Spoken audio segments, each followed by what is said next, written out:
The morning sun cast long shadows across the palace courtyard as guard officer James Mitchell stood at his post.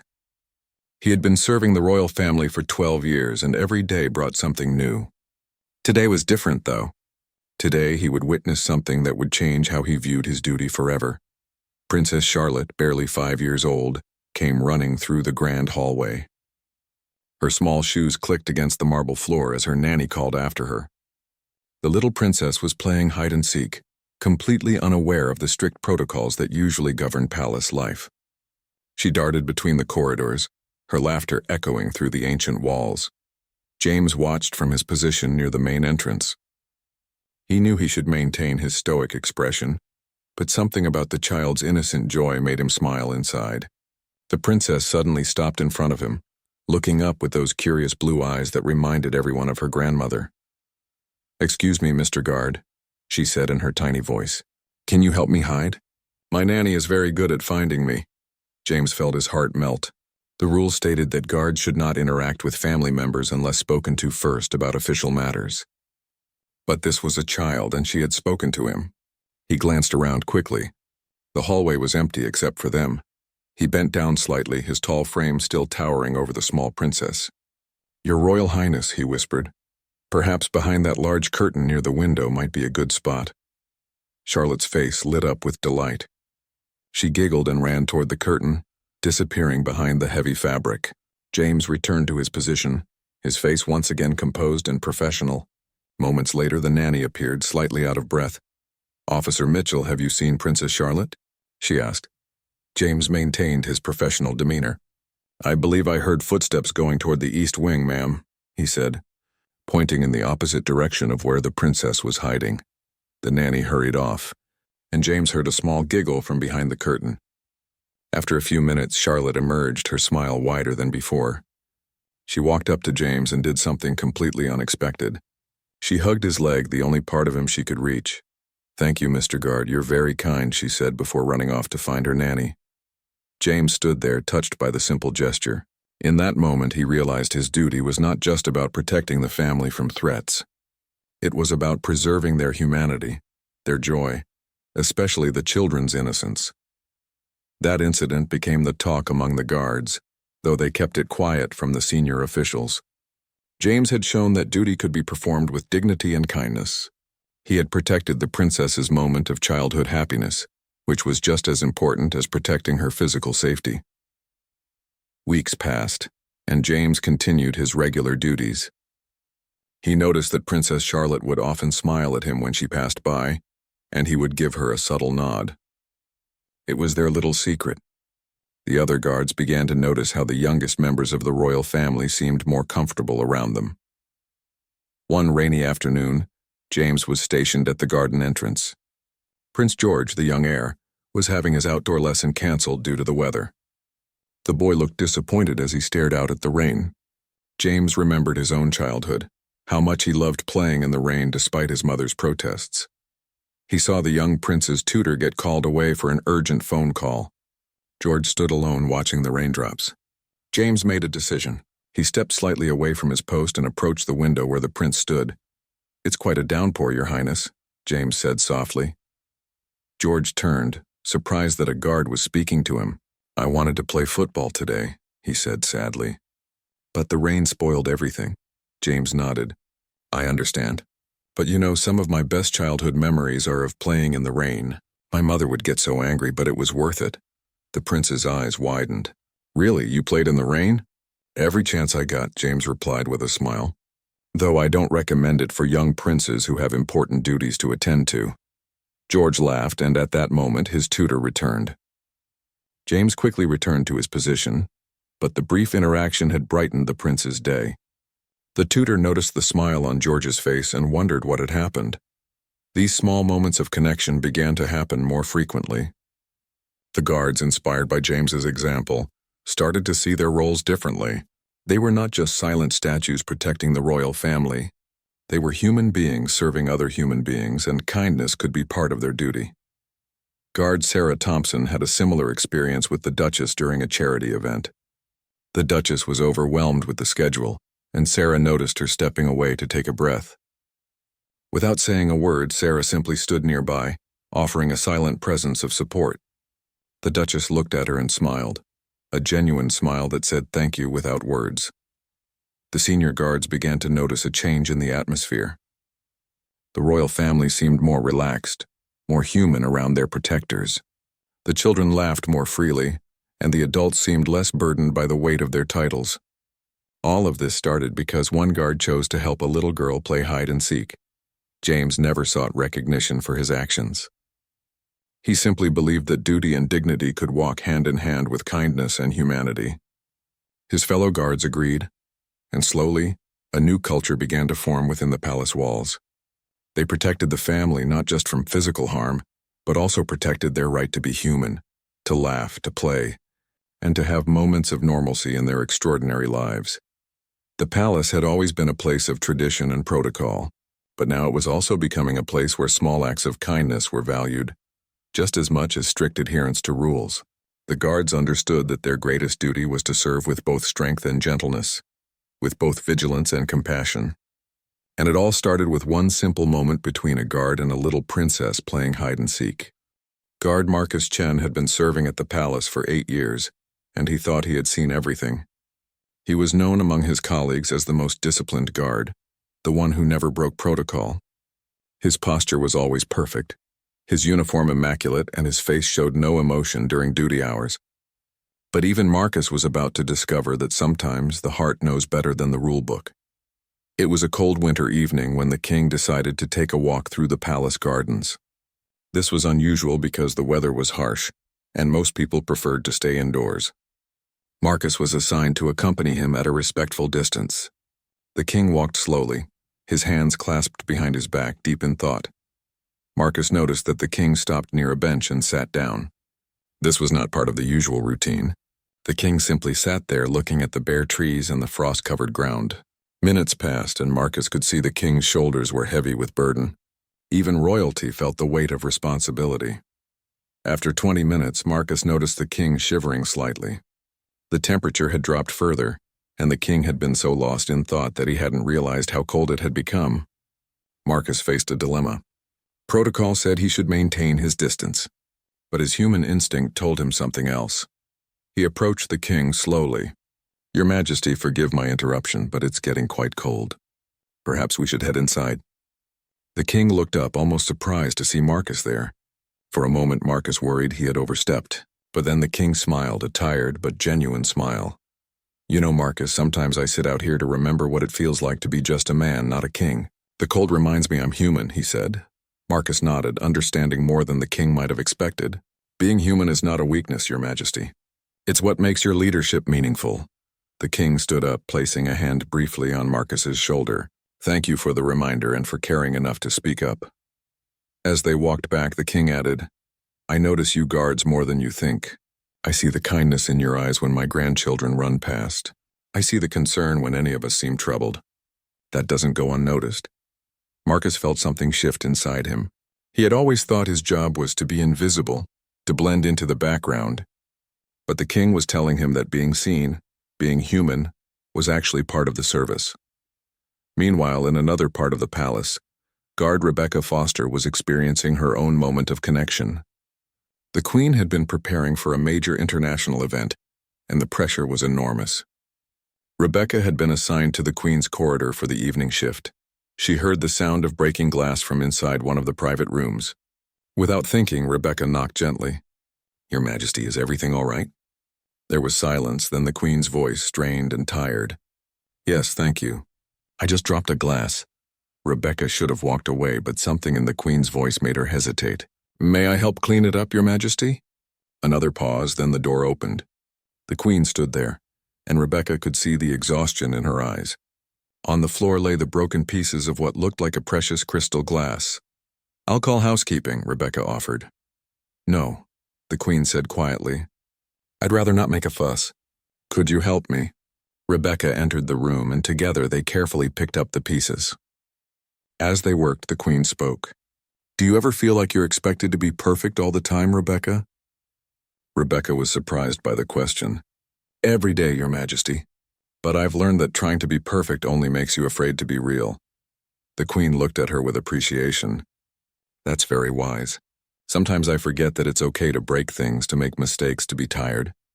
They finished cleaning up, and as Rebecca prepared to leave, the Queen said, "Thank you, not just for helping with the glass, but for treating me like a person who sometimes drops things."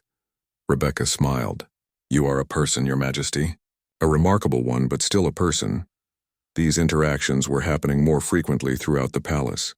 The guards were learning that their duty extended beyond physical protection. They were guardians of the family's humanity, protectors of their right to have bad days, to be tired, to need help. Guard David Williams discovered this during a morning shift. He was stationed near the breakfast room when he heard young Princess Charlotte crying. She had spilled juice all over her school uniform just before she was supposed to leave for an important school event. Her nanny was flustering about, trying to fix the situation, but Charlotte was inconsolable. She was afraid she would be late and disappoint everyone. David saw his colleague James give him an encouraging nod as if to say, "Go ahead, help." David approached gently. "Princess Charlotte, may I tell you something?" She looked up, tears on her cheeks. "What?" "When I was your age, I spilled chocolate milk on my white shirt right before my school play. I was supposed to be the star, and I thought I had ruined everything." "What happened?" Charlotte asked, her crying slowing down. "My father told me that accidents happen to everyone, even princes and princesses. He said what matters is not that we never make mistakes, but how we handle them with grace." Charlotte thought about this. "So I shouldn't cry?" "Oh, crying is okay too," David said with a smile. "But then we dry our tears and find a solution. And look, your nanny has already found you a beautiful replacement uniform." Charlotte smiled through her remaining tears. "Thank you, Mr. Guard. You made me feel better." As she left with her nanny, now calm and smiling, David felt a warmth in his chest. This was what service really meant. It wasn't about standing rigid and emotionless. It was about being there for people when they needed support, even if that support was just a kind word or a shared story. The guards began sharing these experiences during their breaks. They realized they were all having similar moments of genuine connection with the royal family. What started with James helping Princess Charlotte play hide and seek had grown into a movement of compassionate service throughout the entire guard detail. The senior commanders noticed the change too. At first, they were concerned about protocol being relaxed, but then they saw the results.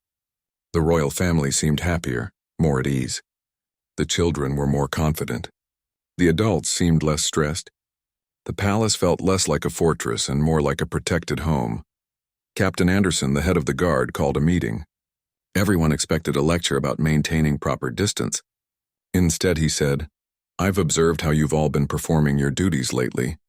I want you to know that protecting the royal family means protecting their well-being in every sense.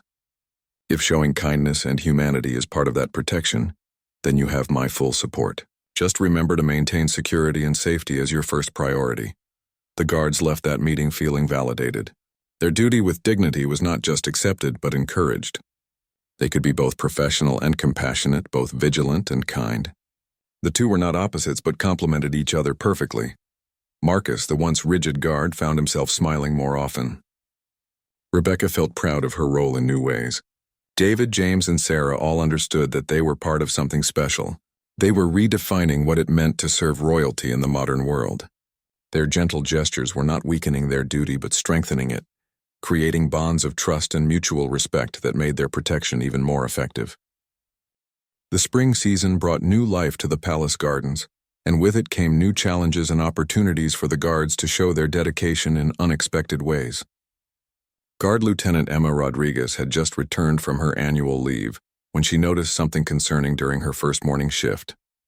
The Duchess was scheduled to attend 3 public events that day, but Emma observed her in the private courtyard, sitting alone on a stone bench.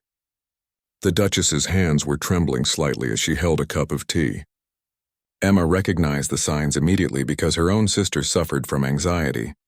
The Duchess was having a panic attack, trying desperately to hide it from everyone. Emma's training told her to alert the medical staff immediately, but her instincts told her something different. Sometimes people just needed a moment of calm, not a medical emergency response that would draw attention and add more stress. Emma made a decision that could have cost her position. She approached quietly and sat on a nearby bench, not too close but close enough to be present. She didn't speak at first, just sat there, creating a silent space of support. After a few minutes, the Duchess looked over at her. "I suppose you've noticed," the Duchess said, her voice barely above a whisper. "I've noticed you're having a difficult morning, Your Grace," Emma replied softly. "Would you like me to postpone your first engagement by 30 minutes? I can discreetly inform your secretary that there's a minor security review needed." The Duchess looked at Emma with surprise and gratitude. "You would do that? Your well-being is part of my duty, Your Grace. Taking care of yourself is not a weakness." "It's necessary." The Duchess took a deep breath. "Everyone expects me to be strong all the time. The cameras, the public, even the family sometimes." Emma nodded. "Strength isn't about never struggling. It's about knowing when you need a moment to breathe. My sister taught me that. She deals with anxiety too." "Really?" The Duchess seemed comforted by the shared humanity. "Really, and she's one of the strongest people I know because she acknowledges what she needs and takes care of herself." The Duchess spent the next 20 minutes sitting quietly with Emma nearby. No words were needed. Just the presence of someone who understood and didn't judge. When the Duchess finally stood up, she looked composed and ready. "Thank you, Emma. You didn't have to do that." "Yes, Your Grace, I did. It's exactly what I had to do." That same week, Guard Thomas Bradley experienced his own moment of meaningful service. Prince George had been struggling with his studies, particularly mathematics. The pressure of being the future heir meant every subject had to be mastered perfectly. Thomas was stationed outside the study room when he heard the young prince's frustrated voice. "I'll never understand this. Why do I have to be good at everything?" His tutor's patient voice tried to calm him, but George was at his breaking point. The tutor stepped out to get some materials, leaving George alone. Thomas heard the sound of books being thrown. He knocked gently and entered. "Your Highness, may I speak freely?" George, surprised to see a guard entering, nodded. His face was red with frustration and embarrassment. "I failed mathematics 3 times before I passed," Thomas said, "and I'm supposed to be good at calculations for security planning." "You failed?" George seemed shocked that an adult, especially a guard, would admit such a thing. "Multiple times. My father was so disappointed. But my mother told me something important. She said every brilliant person struggles with something. Einstein couldn't tie his shoes properly until he was quite old. Churchill failed 6th grade. The greatest people aren't those who never fail, but those who keep trying." George listened, his anger transforming into curiosity. "How did you finally pass?" "I stopped trying to be perfect and started trying to understand. I asked for help. I practiced without being afraid of making mistakes. And most importantly, I remembered that one subject doesn't define who you are or what you'll become." The young prince sat down, calmer now. "Everyone expects me to be perfect because I'll be king one day. And you will be a great king, not because you were perfect at mathematics when you were young, but because you care about people and you keep trying even when things are hard. That's what makes a good leader." When the tutor returned, he found George ready to try again, this time without the pressure of perfection weighing on him. Thomas returned to his post, knowing he had helped in a way that went beyond physical protection. Guard Aisha Patel had her moment of connection with Princess Charlotte during an unexpected situation. The princess had been learning to ride horses, something she loved dearly. But during one practice session, she fell off. She wasn't hurt badly, just a few scrapes, but she was terrified and refused to get back on the horse. Aisha, who had grown up around horses in her village back home, was assigned to the stables that day. She watched as the riding instructor tried to encourage Charlotte, but fear had taken hold of the little princess. "I can't do it. I'm scared," Charlotte cried. Aisha approached the instructor and whispered something.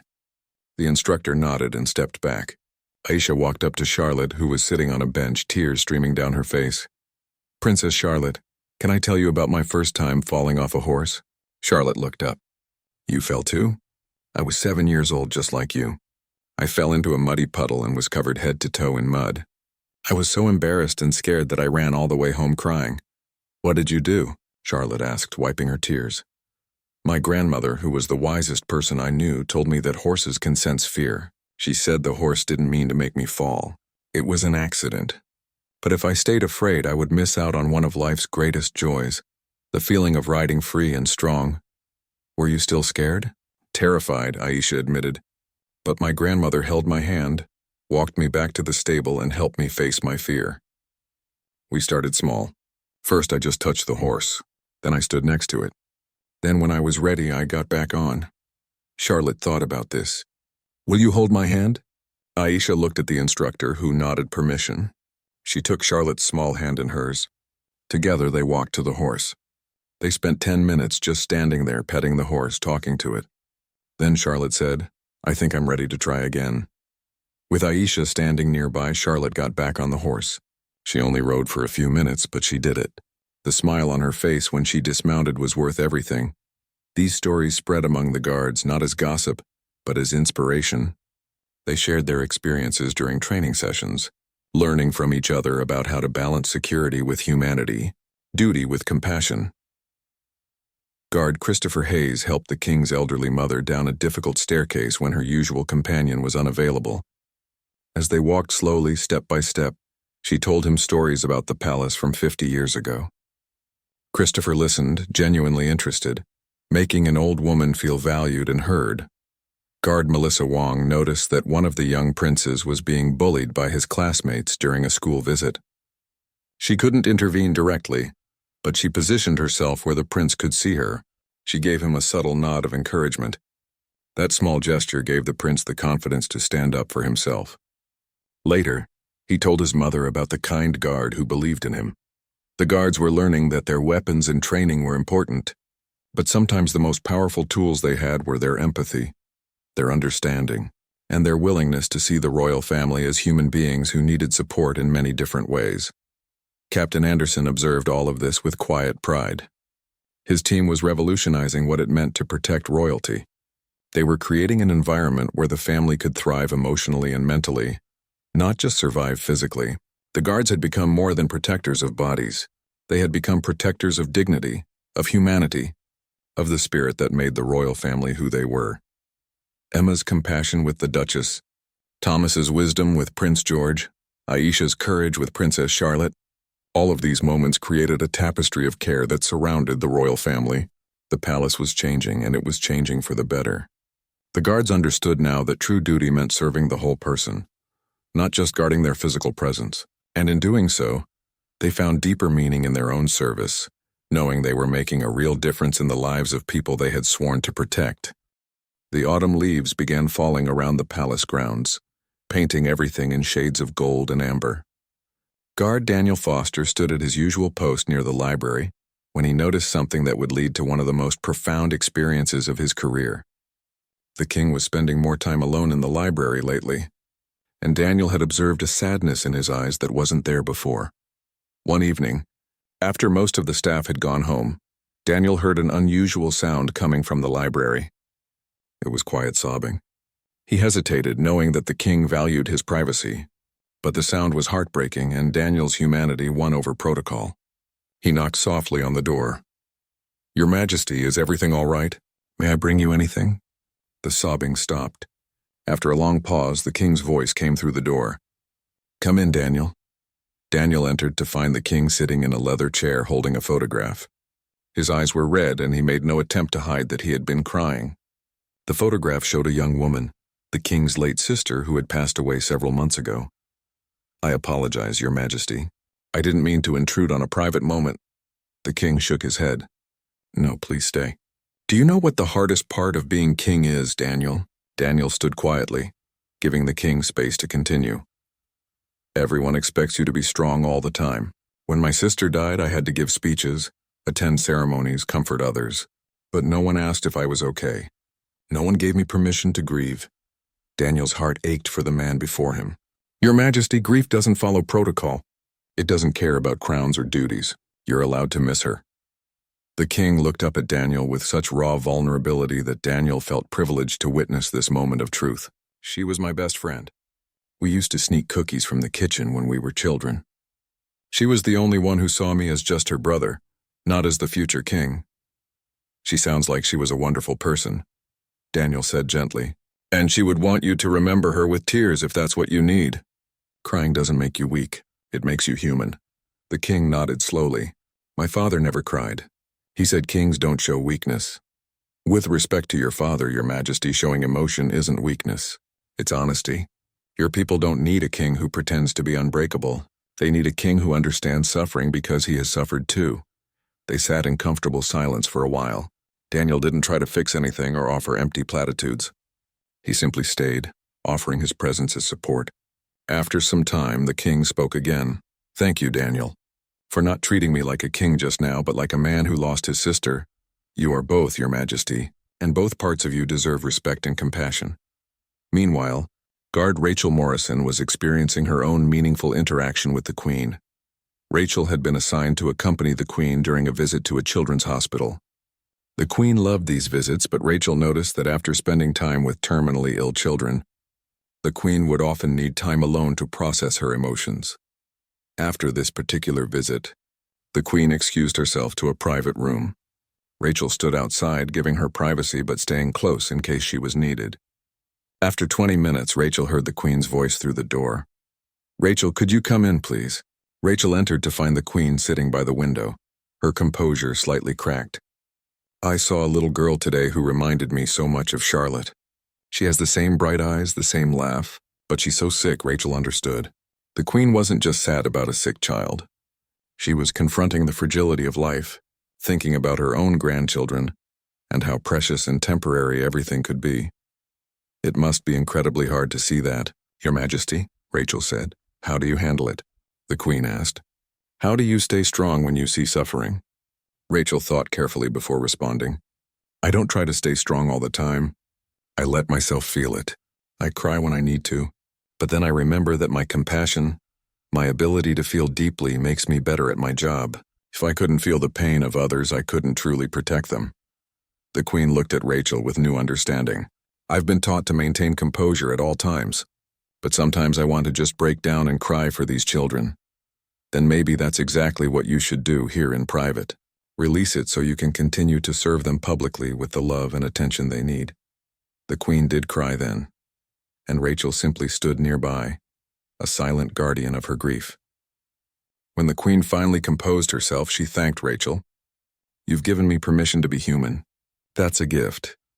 Guard Vincent Taylor discovered the power of small acts when he was assigned to Prince George's school event. The young prince had worked hard on a science project, but during the presentation, something went wrong with his experiment. It failed in front of all his classmates and teachers. George's face turned red with embarrassment and disappointment.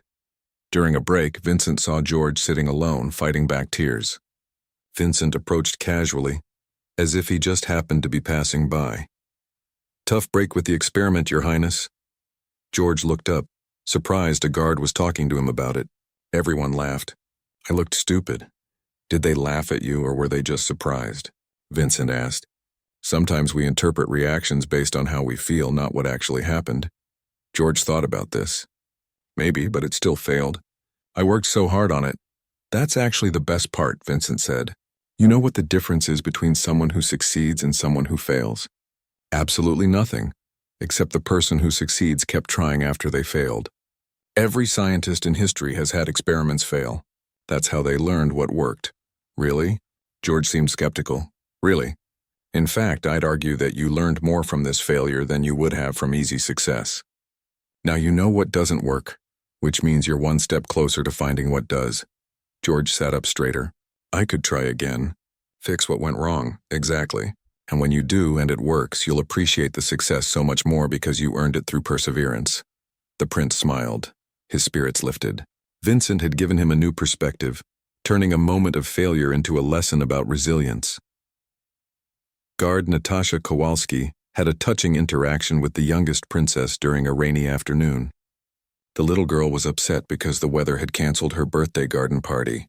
She sat by the window, watching the rain with tears running down her cheeks. Natasha, who had grown up in a small apartment where imagination was the only playground, had an idea. She approached the princess carefully. "Princess, may I tell you a secret about rainy days?" The little girl turned, curious. "What secret?" "Rainy days are actually magic days. They're when the best adventures happen, just not outside. They happen inside, in here." Natasha pointed to her head. "And here," she pointed to her heart. "I don't understand," the princess said. "When I was your age, whenever it rained on a special day, my mother would help me create an indoor adventure. We would build forts out of blankets, have treasure hunts, make shadow puppets. The rain outside made the cozy inside even more special." The princess's eyes lit up. Could we do that? Could we have an indoor adventure party? Natasha smiled. I can't plan your party, but I bet if you asked your mother, she might think it's a brilliant idea. And sometimes the parties we improvise become the most memorable ones. The princess ran off to find her mother, her tears forgotten, her disappointment transformed into excitement. Natasha watched her go, knowing that she had helped turn a sad moment into a potential cherished memory. These interactions were becoming the norm, rather than the exception. The guards had created a culture where compassion and duty were inseparable. They protected the royal family from threats, yes, but they also protected them from loneliness, from the burden of perfection, from the isolation that comes with royal life. Guard after guard discovered that their training in security and combat was important, but their ability to listen, to empathize, to offer kind words at the right moment, that was equally valuable. They were becoming counselors, friends, supporters, all while maintaining the professional boundaries necessary for their roles. The palace staff noticed the change too. The atmosphere was lighter, warmer. The royal family smiled more genuinely. The children played more freely. Even the most senior members of the household seemed less burdened by their responsibilities. Captain Anderson documented these changes in his reports, noting improved morale, better cooperation between guards and family, and an overall enhancement in the quality of life within the palace. But the numbers and reports couldn't capture what was really happening. A revolution of kindness was taking place, showing that true strength comes not from being unfeeling, but from having the courage to care deeply while maintaining professional excellence. Winter returned to the palace with a blanket of snow that transformed the grounds into a wonderland. But with the beauty came challenges that would test the guards' commitment to their new philosophy of service. Guard Sophia Laurent was about to experience the most significant moment of her 10-year career. The Duchess had been struggling silently for months. The pressure of public life, constant scrutiny, and the expectations placed upon her had become overwhelming. Sophia noticed the signs that others missed because she had experienced something similar herself years ago. The Duchess was losing weight, her smile looked forced, and her hands trembled slightly when she thought no one was watching. One evening, Sophia was on late shift when she heard footsteps in the corridor well past midnight. She saw the Duchess walking alone toward the gardens, wearing only a light robe despite the freezing temperature. Sophia's protective instincts kicked in immediately. She followed at a discreet distance, ready to intervene if necessary. The Duchess walked to a secluded bench covered in snow and simply stood there, staring at nothing. Sophia could see her shoulders shaking, and she realized the Duchess was crying. Sophia faced the hardest decision of her career. She could call for help, alert the medical staff, follow protocol, or she could trust her instincts and approach as one human being to another. She chose humanity. "Your Grace," Sophia said softly, approaching slowly so as not to startle her. "It's very cold out here." The Duchess turned, and even in the moonlight Sophia could see the pain in her eyes. "I just needed to feel something other than numb." Those words struck Sophia deeply. She had said almost the exact same thing years ago when she was battling her own darkness. "Your Grace, I'm going to be very forward, and I apologize if I'm overstepping. But I recognize what I'm seeing because I've been where you are." The Duchess looked at her with surprise. "What do you mean?" 5 years ago I was drowning. The pressure, the expectations, the constant need to be strong, it broke something inside me. I stood outside in the cold just like this, hoping to feel anything at all. The Duchess sat down on the snowy bench, no longer trying to hide her pain. "Everyone thinks I have everything. The perfect life, the perfect family. They don't see how hard it is to smile when you're screaming inside." Sophia sat beside her, not too close but close enough to offer comfort. "You don't have to pretend with me. And more importantly, you don't have to carry this alone. What you're feeling, it's real, and it's valid, and it deserves to be addressed. I can't let anyone know. The media would destroy me. They'd say I'm weak, ungrateful." "Seeking help isn't weakness," Sophia said firmly. "Ignoring your pain until it destroys you, that's what's dangerous. I almost lost everything before I finally admitted I needed help. Don't wait as long as I did." They sat in the cold for nearly an hour. Sophia shared her own story, her struggles, how she found help, how therapy and support saved her life. The Duchess listened, and slowly the walls came down. She admitted she was depressed, anxious, overwhelmed. She admitted she had thought about running away, about escaping her life. "Will you help me?" The Duchess finally asked. I don't know how to ask for help. I will, Sophia promised. Tomorrow I'll speak privately with the captain. We have resources, confidential resources for family members who need support. No media, no public knowledge. Just professional help from people who understand the unique pressures you face. The Duchess started crying again, but this time with relief. Thank you. Thank you for seeing me, for not judging me. You're one of the strongest people I know, Sophia said, because it takes incredible courage to admit when you're struggling. That's not weakness. That's wisdom.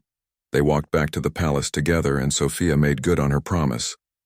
Within days, the Duchess was connected with specialized therapists who understood the complexities of royal life. Her journey to healing had begun, and it started because one guard had the courage to break protocol and offer human compassion. Meanwhile, Guard Alexander Hayes was dealing with his own emotional situation involving Prince George. The young prince had been acting out, getting into trouble at school, showing signs of anger that were unusual for him. Alexander had been assigned to accompany him to various events and noticed the pattern. One afternoon, after George had gotten into an argument with his teacher, Alexander found him sitting alone in an empty classroom, his face stormy with frustration. Your Highness, may I join you? George shrugged, which Alexander took as permission. He sat down, maintaining a respectful distance. I had a lot of anger when I was your age, Alexander said casually. George looked up, surprised. You did? Oh, yes. I was so angry all the time, and I didn't even know why. I'd pick fights, say mean things, get in trouble constantly. My parents were worried about me. What was wrong with you? George asked, genuinely curious. I was scared, Alexander admitted. I was scared about my parents' marriage falling apart. I was scared about moving to a new school. I was scared about a lot of things.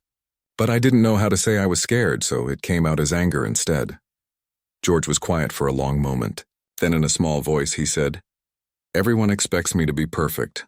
They watch everything I do. One day I'll be king and everyone keeps reminding me about all the responsibilities I'll have. Sometimes I just want to be a normal kid.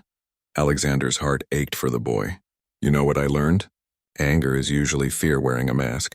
What are you afraid of, George? The prince's eyes filled with tears. I'm afraid I'll disappoint everyone. I'm afraid I won't be good enough. I'm afraid of being king because it means my father won't be here anymore, and I don't want to think about that. Alexander moved closer, his voice gentle. Those are very big fears for anyone, especially for someone your age. And they're completely valid, but hiding them behind anger isn't going to make them go away. It's just going to make you miserable and push away people who care about you. How did you stop being angry? George asked. I started talking about my fears. I told my parents, my teachers, even my friends. And you know what I discovered? Everyone is afraid of something. Even your father, even your grandfather. Fear doesn't make you weak. It makes you human. How you handle that fear, that's what defines you. George wiped his eyes. Can I tell you my fears without you telling everyone else? Anything you tell me stays between us unless I think you're in danger. That's a promise. They talked for over an hour. George shared all his worries, his fears, his frustrations with being in the public eye. Alexander listened without judgment, offering perspective when appropriate, but mostly just giving the prince a safe space to be vulnerable. When they finally left the classroom, George seemed lighter, calmer. The anger that had been driving his behavior was still there, but now it had a voice, a name, an understanding. And that made all the difference. Guard Maria Santos experienced a powerful moment with Princess Charlotte during an art class. The princess had been working on a painting for weeks, something she was very proud of. But during the class, one of her classmates accidentally spilled paint all over it, destroying hours of work.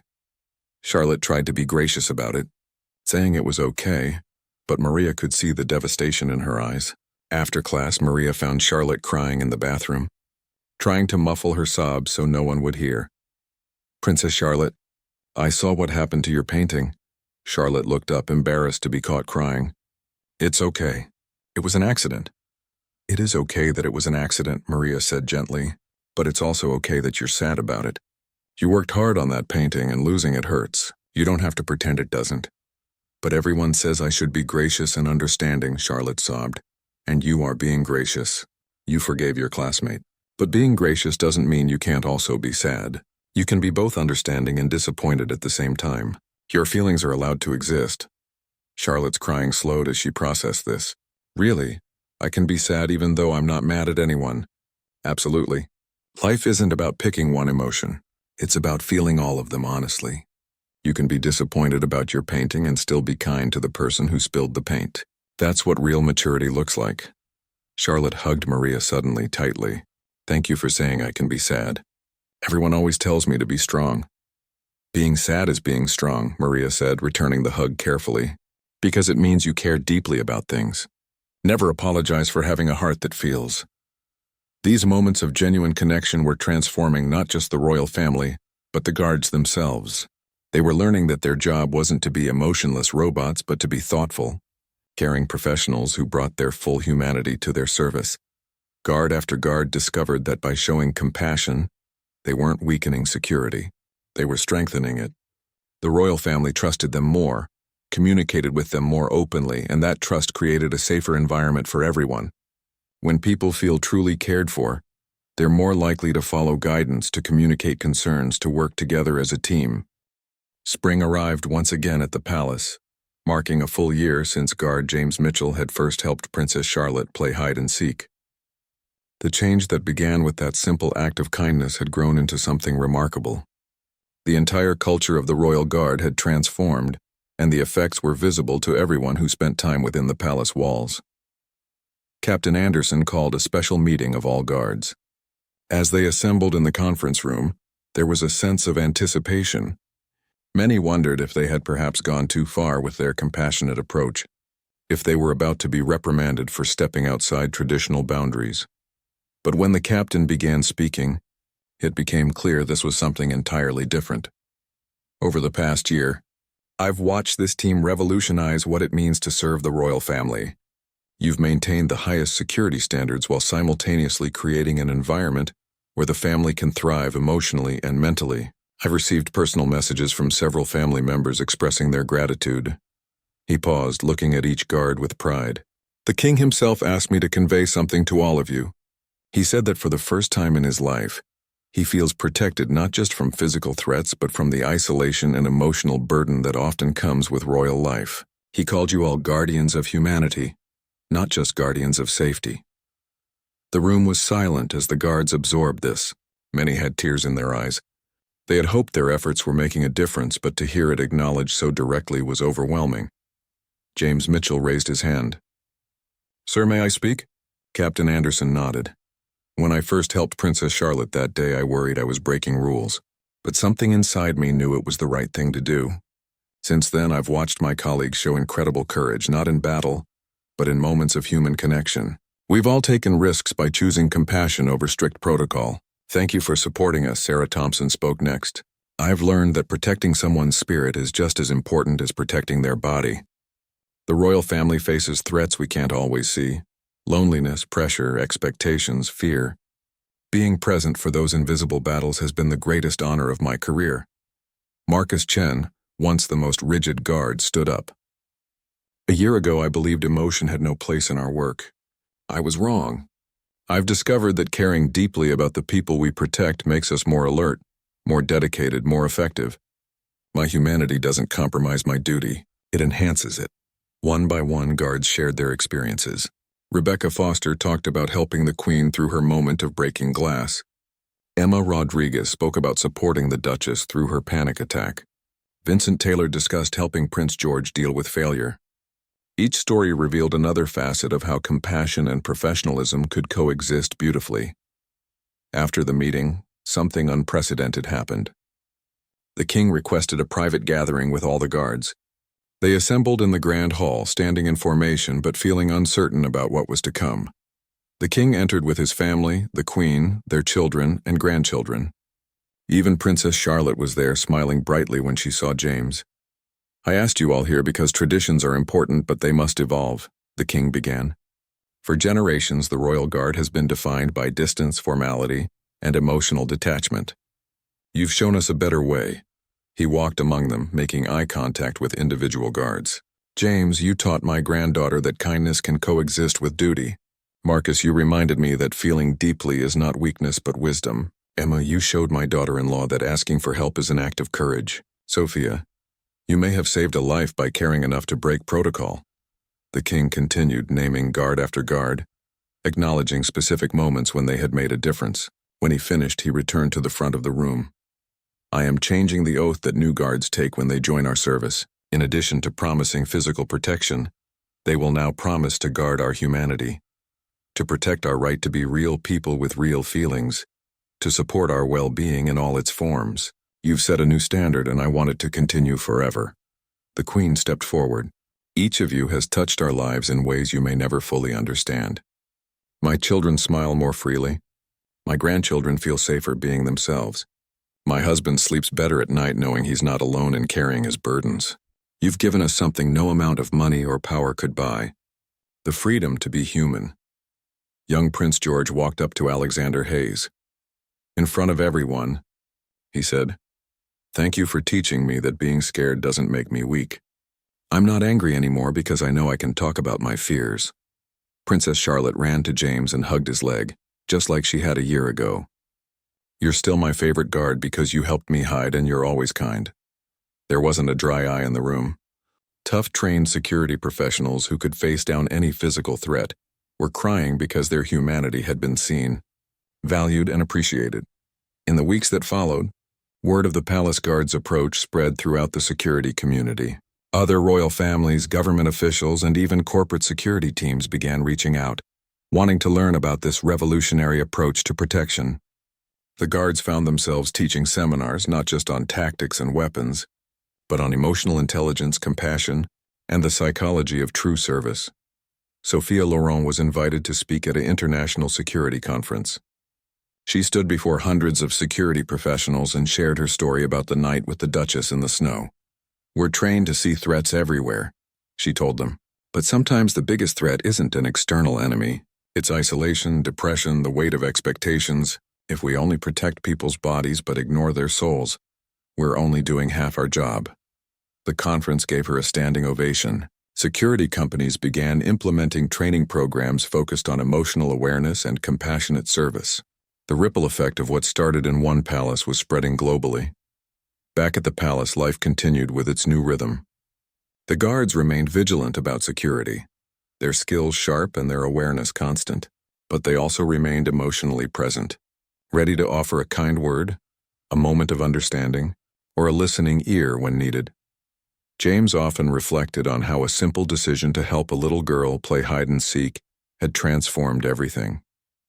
He realized that every act of kindness, no matter how small, has the potential to create enormous change. One moment of choosing humanity over protocol had inspired an entire team to do the same. The royal family thrived in this new environment. The Duchess, with proper support, overcame her depression and became an advocate for mental health awareness. Prince George channeled his fears into confidence, knowing he had people he could talk to. Princess Charlotte grew up feeling safe to be herself, knowing that the guards around her cared about her happiness as much as her safety. The king and queen found that ruling became less burdensome when they could be real people with their protectors. They made better decisions because they weren't constantly suppressing their emotions. They connected better with their public because they were more in touch with their own humanity. Years later, when Princess Charlotte was graduating from university, she gave a speech that went viral around the world.